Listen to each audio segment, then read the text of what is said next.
Welcome to Indian strategic forum. Indian strategic forum में आपका स्वागत है। आज हम बात करने वाले हैं नॉर्थ कोरिया की हाइब्रिड सिक्योरिटी स्ट्रेटेजीज के बारे में। हाइब्रिड सिक्योरिटी स्ट्रेटेजीज क्या होती हैं और नॉर्थ कोरिया इसे कैसे यूज करता है, और क्या इंडिया के खिलाफ कभी हाइब्रिड वॉरफेयर का यूज किया गया है। हाइब्रिड सिक्योरिटी स्ट्रेटेजीज को हाइब्रिड वॉरफेयर के नाम से भी जाना जाता है। इसमें एक कंट्री कन्वेंशनल और अनकन्वेंशनल वॉरफेयर के टूल्स को टेंडम में यूज करती है ताकि वह दूसरी कंट्री को इन्फ्लुएंस या कोएर्स कर सके अपने स्ट्रेटेजिक ऑब्जेक्टिव अचीव करने के लिए, बिना सिचुएशन को आर्म कॉन्फ्लिक्ट तक पहुंचाए हुए।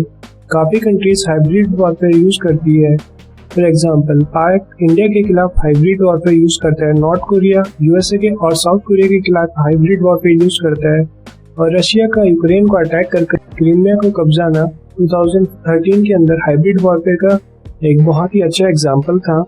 रशिया यूएसए के खिलाफ भी हाइब्रिड वॉरफेयर का यूज करता है। इस वीडियो में हम नॉर्थ कोरिया के एग्जाम्पल के साथ समझेंगे कि कैसे हाइब्रिड वॉरफेयर लॉन्ग टर्म में यूजफुल हो सकता है।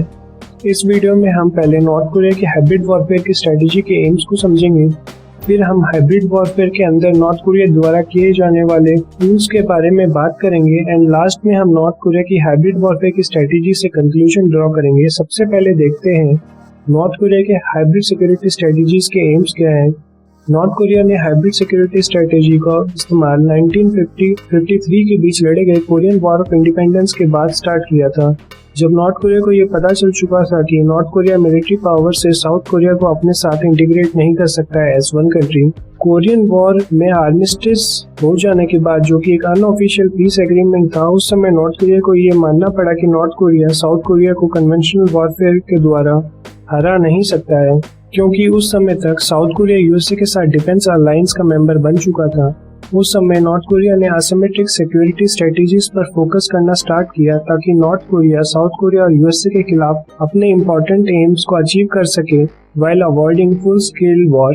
नॉर्थ कोरिया की हाइब्रिड सिक्योरिटी स्ट्रेटेजीज के एम को दो पार्ट्स में डिवाइड किया जा सकता है। पहला है फॉरेन पॉलिसी एम्स और दूसरा है डोमेस्टिक एम्स। पहले फॉरेन पॉलिसी एम्स की बात कर लेते हैं। फॉरेन पॉलिसी एम्स के अंदर नॉर्थ कोरिया का मेन गोल है डेटरेंस।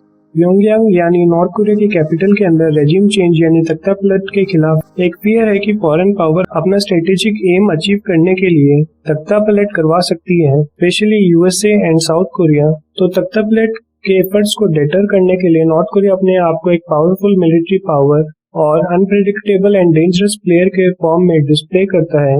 इस डेटरेंस को अचीव करने के लिए नॉर्थ कोरिया काफी सारे टूल्स का इस्तेमाल करता है।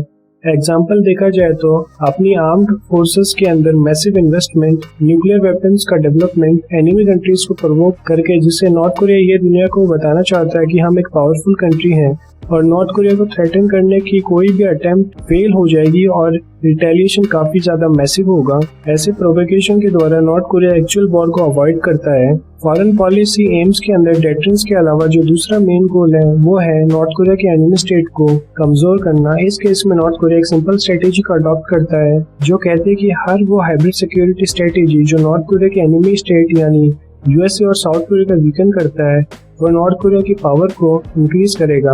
1960s में नॉर्थ कोरिया ने अपने हाइब्रिड सिक्योरिटी स्ट्रेटेजी के द्वारा साउथ कोरिया के अंदर कम्युनिस्ट रेवोल्यूशन लाने की कोशिश की थी, जिससे दोनों कोरिया यूनाइट हो जाएं, लेकिन वो फेल हो गया था क्योंकि साउथ कोरियन लोगों को कम्युनिज्म के लिए कोई भी सॉफ्ट कॉर्नर नहीं था, या फिर सीधे सीधे कहा जाए तो साउथ कोरिया के लोग कम्युनिज्म से नफरत करते थे। जब नॉर्थ कोरिया का कम्युनिस्ट रेवोल्यूशन का आइडिया फेल हो गया, तब से लेकर आज तक नॉर्थ कोरिया अपनी हाइब्रिड सिक्योरिटी स्ट्रेटेजीज शिफ्ट कर चुका है।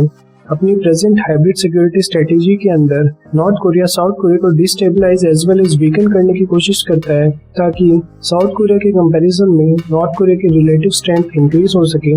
अब डोमेस्टिक स्फीयर के अंदर हम नॉर्थ कोरिया के हाइब्रिड सिक्योरिटी स्ट्रेटेजीज की इंपॉर्टेंस की बात कर लेते हैं। तो देखिए, नॉर्थ कोरिया रेजिम अपने लोगों का सपोर्ट मेंटेन करने के लिए लोगों के माइंड्स में एक तस्वीर डाल देता है कि नॉर्थ कोरिया के एनिमी नॉर्थ कोरिया को इन्वेड करके उन पर अत्याचार करने की कोशिश में लगे हुए हैं, और आगे नॉर्थ कोरिया अपने लोगों को बताता है कि ऐसी सिचुएशन से सिर्फ नॉर्थ कोरिया के पावरफुल लीडर्स अपनी जनता को बता सकते हैं। इसके अलावा नॉर्थ कोरिया को ये भी पता है कि हाइब्रिड सिक्योरिटी स्ट्रेटेजीज से नॉर्थ कोरिया के लोगों को सपोर्ट भी मेंटेन रहेगा बिना एक्चुअल वॉर की कंडीशन पैदा किए हुए। अब हम बात कर लेते हैं हाइब्रिड सिक्योरिटी स्ट्रेटेजीज के अंदर नॉर्थ कोरिया द्वारा यूज किए जाने वाले टूल्स के बारे में पहला है टेररिस्ट अटैक, जो कि नॉर्थ कोरिया पास्ट में यूज करता है लेकिन 1990s के बाद से यूज करना बिल्कुल कम कर दिया, क्योंकि 1990s के बाद से टेररिज्म के खिलाफ कंट्रीज का परसेप्शन चेंज हुआ है और कंट्रीज टेररिज्म के खिलाफ काफी हैवी वे में रिटेलिएट करती हैं। नॉर्थ कोरिया कॉन्फ्लिक्ट की सिचुएशन से खुद को बचाना चाहता है, इसलिए उन्होंने टेरर का यूज कम कर दिया है।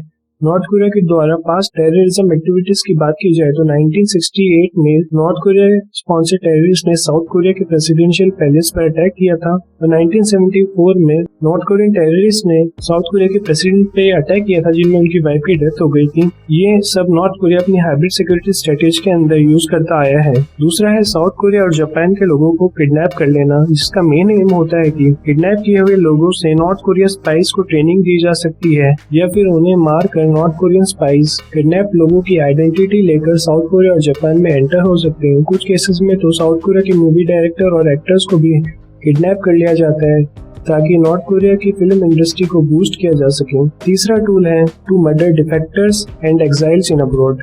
एग्जाम्पल के तौर पे देखा जाए तो नॉर्थ कोरिया के डिक्टेटर किम जोंग उन के भाई किम जोंग नाम, जो कि नॉर्थ कोरिया से डिफेक्ट कर गए थे, उन्हें 2017 में नॉर्थ कोरिया ने मलेशिया के अंदर एक पॉइजनस गैस से मरवा दिया था।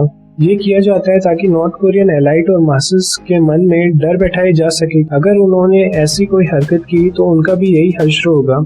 चौथा है मिलिट्री सरप्राइज अटैक। इनमें से कुछ काफी बड़े होते हैं, जैसे कि 2010 में नॉर्थ कोरिया ने साउथ कोरिया के आइलैंड पर शेलिंग कर दी थी और 2020 में साउथ कोरिया नेवल वेसल को टॉर्पेडो मारकर क्षतिग्रस्त कर दिया था। और कुछ इंसिडेंट छोटे होते हैं, जैसे 2015 में नॉर्थ कोरिया ने सीक्रेटली साउथ कोरियन सोल्जर्स के बॉर्डर पेट्रोल रूट पर लैंड माइन्स बिछा दी थी। और सबसे रिसेंट एग्जाम्पल देखा जाए तो 2020 में नॉर्थ कोरिया ने नॉर्थ कोरिया और साउथ कोरिया बॉर्डर पर लाइसेंस ऑफिस को डेलिबरेटली ब्लास्ट कर दिया था ताकि साउथ कोरिया के पास मैसेज जा सके कि नॉर्थ कोरिया एक डेंजरस और पावरफुल कंट्री है।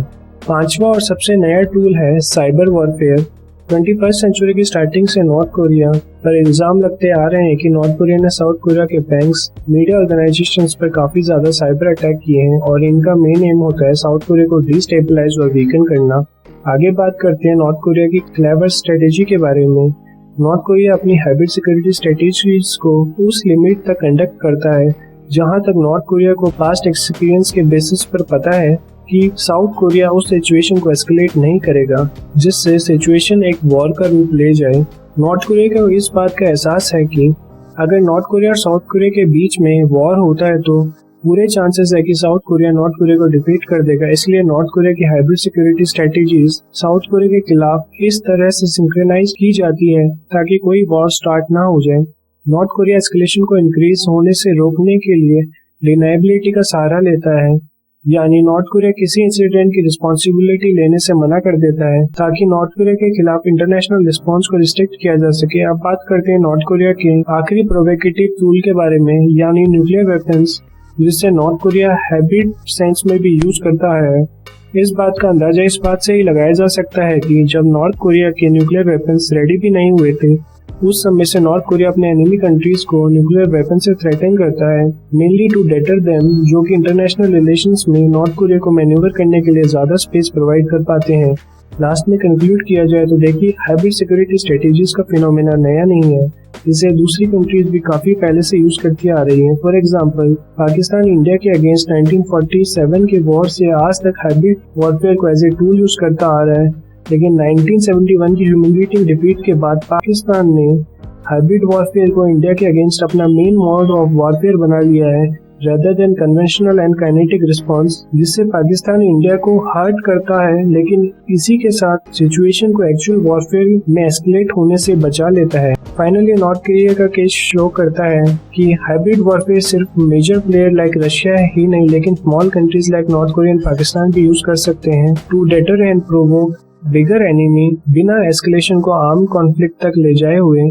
नॉर्थ कोरिया को हम as a prime case study के रूप में देख सकते हैं कि कैसे हाइब्रिड सिक्योरिटी स्ट्रेटेजीज को लॉन्ग टर्म सक्सेस के लिए यूज किया जा सकता है।